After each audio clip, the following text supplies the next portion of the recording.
Então, falando aqui de transistores... Cadê? Perdi minha tela.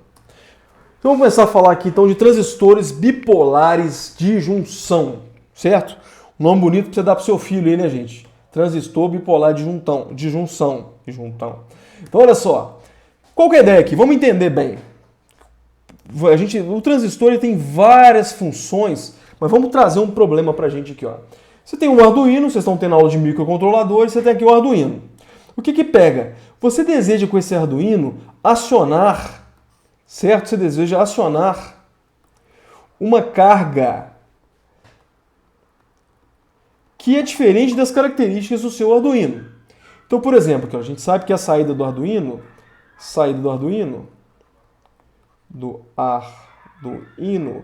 a gente sabe que a gente tem 5 volts, certo? E se não me engano, a gente tem uma corrente máxima de 20 miliamperes, certo? Agora imaginemos, então, você quer acionar uma lâmpada, um motor ou qualquer outro equipamento que tenha características diferentes. Eu tenho, por exemplo, tensão de alimentação aqui 12 volts. E eu vou demandar aqui, por exemplo, uma corrente aqui de 50 miliamperes. Certo? Joia. Então, se eu tenho algo desse tipo, eu não posso simplesmente pegar essa minha lâmpada e ligar em uma saída digital do meu Arduino. Porque isso daqui, olha o que vai acontecer, isso daqui vai queimar o meu Arduino, vai queimar. Se não queimar o Arduino inteiro, vai queimar as saídas do meu Arduino, certo? Então, joia. Então, aí que tá. Para resolver esse tipo de problema, existem várias soluções. A mais simples e mais barata é justamente a utilização de um transistor bipolar de junção. E nós vamos começar a entender como é que ele funciona a partir de agora, né? Vamos lá. Vamos lá. Antes de falar como ele funciona aqui, olha, o que é um transistor bipolar de junção? Olha que viagem.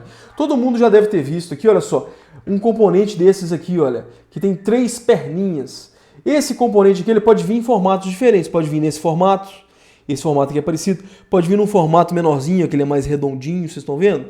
Ou ele pode simplesmente vir naquele formato SMD, não importa. O transistor, gente, é um dos componentes mais abundantes no mundo da eletrônica. Quando você pega, por exemplo, uma porta lógica NAND, ali dentro da porta lógica NAND tem pelo menos uns 6 transistores dentro dela. Tudo bem? Processadores são bilhões de transistores. Esse celular que está na sua mão, você está assistindo essa aula pelo celular, esse celular tem bilhões de transistores internos aí. O transistor foi o componente eletrônico que permitiu um grande avanço da eletrônica. E por consequência, o grande avanço da tecnologia. Certo? Então, basicamente, é um componente que tem 3 perninhas. E nós já vamos entender como que ele funciona, essas 3 perninhas. Essas 3 perninhas, ela tem uns nomes, certo? Que é coletor, base e emissor. Então, olha só, por exemplo, nesse cara aqui. Então, olha, eu vou falar aqui, por exemplo, que essa minha primeira perninha aqui, ela é o coletor. A segunda perninha aqui, ela é a minha base. E essa terceira perninha é o meu emissor, certo? Joia. Os transistores, assim como as resistências, ela tem o fator mais, a característica mais importante de uma resistência é justamente o seu valor de resistência, de um resistor.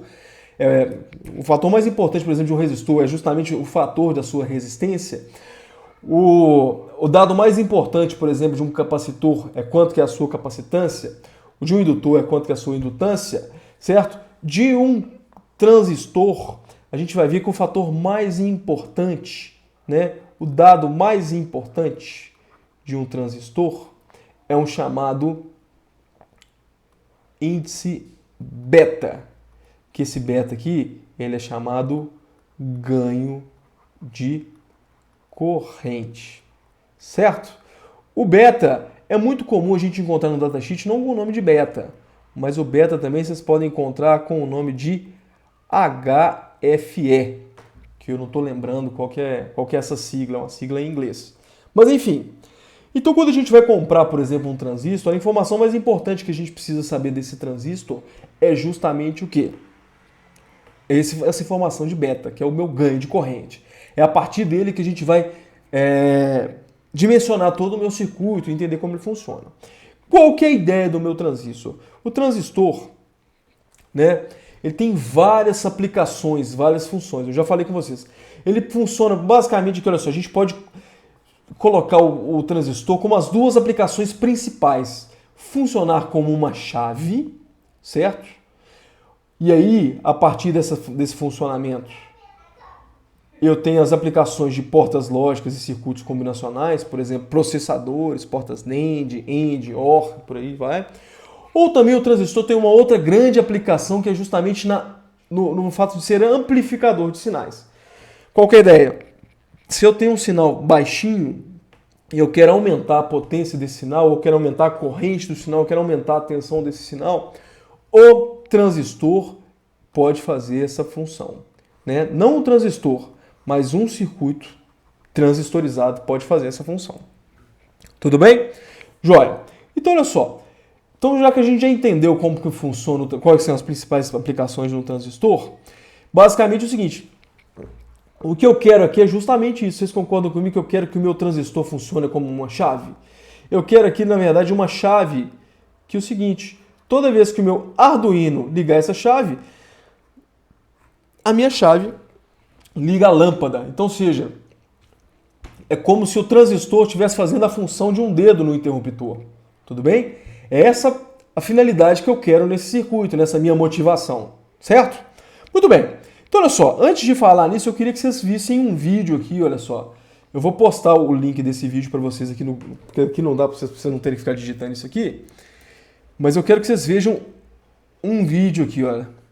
O Libni falou que o relé também. Um relé seria uma solução aqui também, viu, Libni? Mas o relé é uma solução limitante, bem limitada, na verdade, em termos de velocidade de acionamento.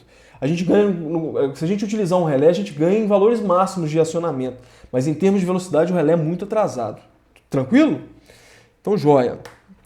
Então, pera aqui, então. Mas tudo bem, mas o relé seria uma solução. O Guilherme falou aqui o que a corrente se divide. O que é isso, André?